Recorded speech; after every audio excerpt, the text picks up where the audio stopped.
Bonjour et bienvenue sur Info 83. Nous allons rêver en nous intéressant aux croisières, une industrie du tourisme qui a bien évidemment été touchée par la crise Covid-19. Alors selon un média américain, Bloomberg, le secteur aurait subi plus de 30 milliards de dollars de pertes en un an. Toutefois, on apprend toujours, grâce à Bloomberg, que pour plusieurs croisières, notamment des croisières de luxe, eh bien, il y a un véritable engouement.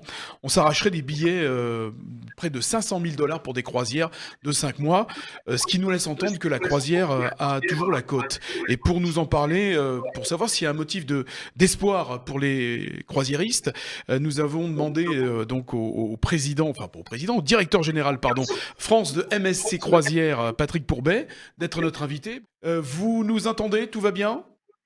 Très bien. Alors, Patrick Pourbet, je disais, sans faire de mauvais jeu de mots, les croisières ont toujours la côte. Absolument. Alors pour le moment, ils sont un peu coincés sur la côte. C'est ça le problème des croisières. Mais c'est vrai qu'on a vécu une période très compliquée puisque pendant 5 mois, l'entièreté de tous les bateaux de croisière dans le monde ont été à l'arrêt. Ça, c'était, souvenez-vous, à peu près il y a un an, hein, jusqu'à la mi-août, date à laquelle nous avons été une des premières compagnies d'ailleurs à repartir. MSC Croisière est reparti avec un navire en Méditerranée.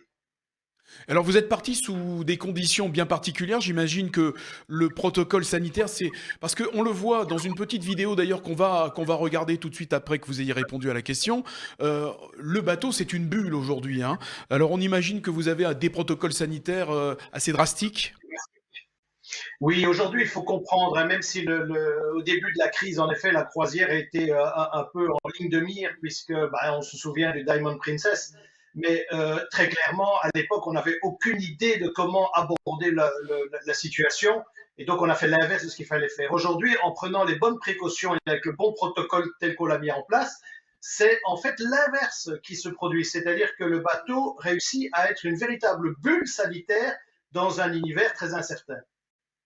Alors, comme je vous ai promis de rêver, on va regarder tout de suite une petite vidéo qui va nous transporter dans cet univers de croisière, de MSC Croisière plus exactement.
À bientôt à bord, effectivement, de ces magnifiques bateaux, hein, de la compagnie MSC Croisière. Patrick Pourbet, donc le directeur général France de MSC Croisière, est avec nous, toujours avec nous.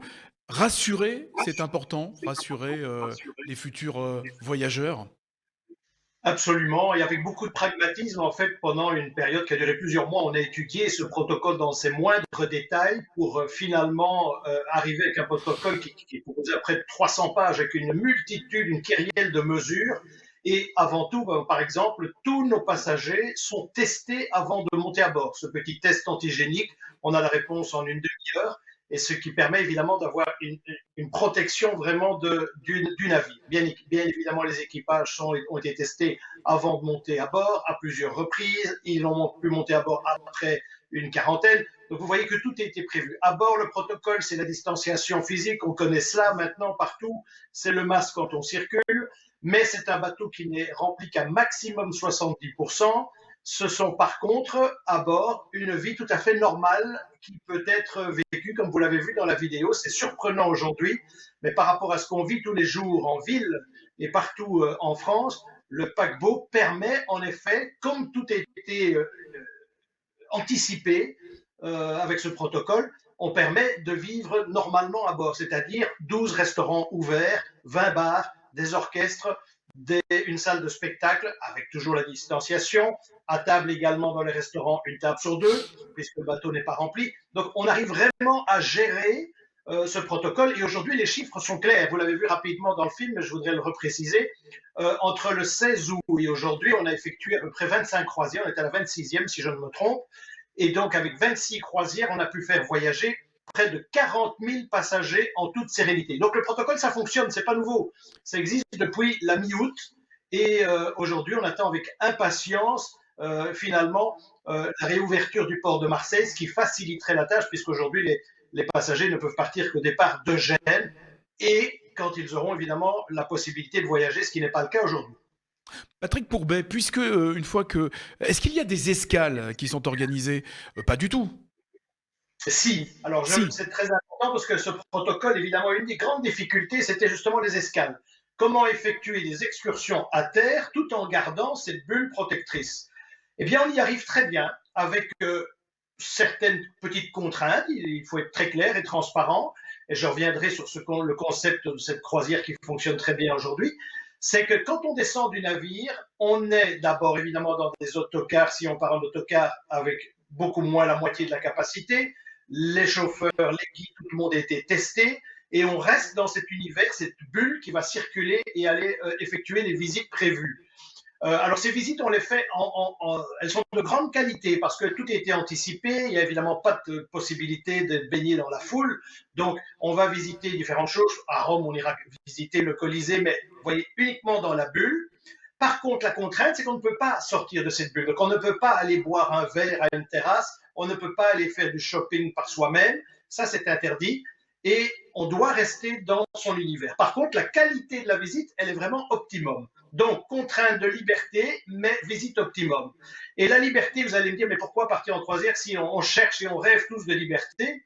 Mais parce que la liberté, vous allez la vivre pas spécialement en excursion, un peu le contraire de ce qui se fait peut-être plus d'habitude, mais vous allez la vivre complètement à bord. Parce qu'aujourd'hui, de pouvoir aller au restaurant, dans ces 12 restaurants différents, de pouvoir aller au spectacle, pouvoir aller au fitness, la piscine, tout fonctionne à bord. Aujourd'hui, c'est une liberté auquel on aspire tous avec une énorme envie. C'est vrai, c'est le paradoxe, c'est que cette liberté, on la retrouve confinée dans le bateau. Effectivement, comme vous le Voilà. dites, Patrick Pourbet, quelles sont les croisières que vous avez mises en place? Vous êtes, pour l'instant, vous vous cantonnez à la Méditerranée, c'est ça? Absolument. Aujourd'hui, il n'y a que la Méditerranée qui fonctionne. D'ailleurs, dans le monde entier, hein, juste pour vous donner une idée, quelques croisières sont reparties en Asie, Japon, Taïwan, Indonésie, mais très très peu.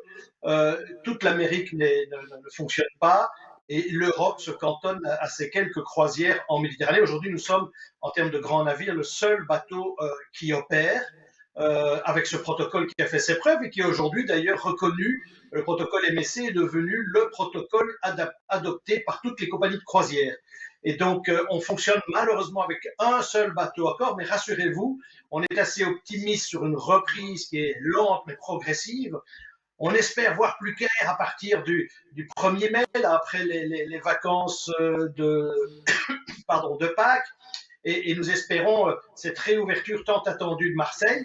Donc c'est un bateau aujourd'hui, alors un sur 17 navires, donc vous comprenez, c'est pas beaucoup, mais c'est le MSC Grandiosa, c'est notre dernier fleuron, c'est un grand navire, donc avec une moitié de capacité, ce qui est aujourd'hui à peu près la norme. On a beaucoup d'espace par passager, hein. C'est ce qu'il faut comprendre aussi, c'est que on a l'impression que sur un petit bateau avec moins de passagers, ce sera plus facile, c'est l'inverse. En fait, l'espace moyen par passager, donc le nombre de mètres carrés par passager sur un grand bateau est bien supérieur que sur un petit bateau. Donc, c'est beaucoup plus facile de gérer cette distanciation physique sur un grand navire que sur un petit bateau. En fait. Et donc, un seul navire, la Méditerranée occidentale, mais d'ici peu, on a prévu de réintroduire le MSC Seaside, qui est aussi un très beau navire, un grand navire, avec de nouvelles escales d'ailleurs qu'on n'avait jamais fait jusqu'à présent en Italie, parce qu'aujourd'hui c'est de l'Italie et de Malte dont on parle. L'Espagne n'est pas encore ouverte, mais l'Italie est tellement riche que déjà ça doit nous contenter. Et deux nouvelles escales à Tarente, dans les Pouilles, au sud de l'Italie. Très belle escale avec du patrimoine de l'UNESCO à visiter. Et Syracuse également. Alors je le disais en liminaire, il y a des croisières donc dont les billets s'arrachent à prix d'or. Enfin, quand je dis prix d'or, plus de 500 000 dollars, c'était quand même assez important selon Bloomberg. Est-ce que la politique tarifaire de MSC Croisière a changé justement pour s'adapter à cette crise sanitaire ou pas du tout? Alors non, pas du tout. Alors, enfin, en effet, aujourd'hui, les prix sont doux, très clairement, puisqu'on fonctionne normalement en yield management. Alors, c'est un mot très savant, mais qui montre que le prix varie suivant l'offre et la demande. Comme aujourd'hui, la demande, elle est très faible encore, soyons très clairs.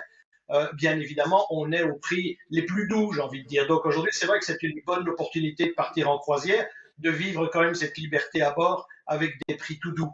Donc ça, c'est la réalité aujourd'hui. Et après, vous parliez en effet de cet enthousiasme pour les croisières. C'est vrai qu'il n'a pas cessé cet enthousiasme, contrairement à ce que certaines oiseaux de mauvais augure. Je veux dire, la croisière est un produit qui était le produit touristique aujourd'hui qui est le plus en développement avant la crise. Et après la crise, nous pensons en effet que l'impact et son évolution va reprendre de plus belle avec, je pense, encore davantage d'ampleur qu'avant la crise. Ceci dit, on n'en est pas là aujourd'hui, mais c'est vrai que quand on analyse les réservations sur le plus long terme, donc à l'échéance de ces prochains hivers ou de l'été 2022, les réservations sont aujourd'hui excellentes. J'allais dire, pour conclure, Patrick Pourbet, l'avenir, vous le voyez en rose, enfin plus exactement en ce qui concerne les croisiéristes, en bleu, le bleu de la mer, bien sûr. Le bleu de la mer, le bleu de l'espoir, j'ai envie de dire, puisqu'aujourd'hui, c'est vrai que c'est très compliqué pour toutes les compagnies de croisière et pour MSC aussi.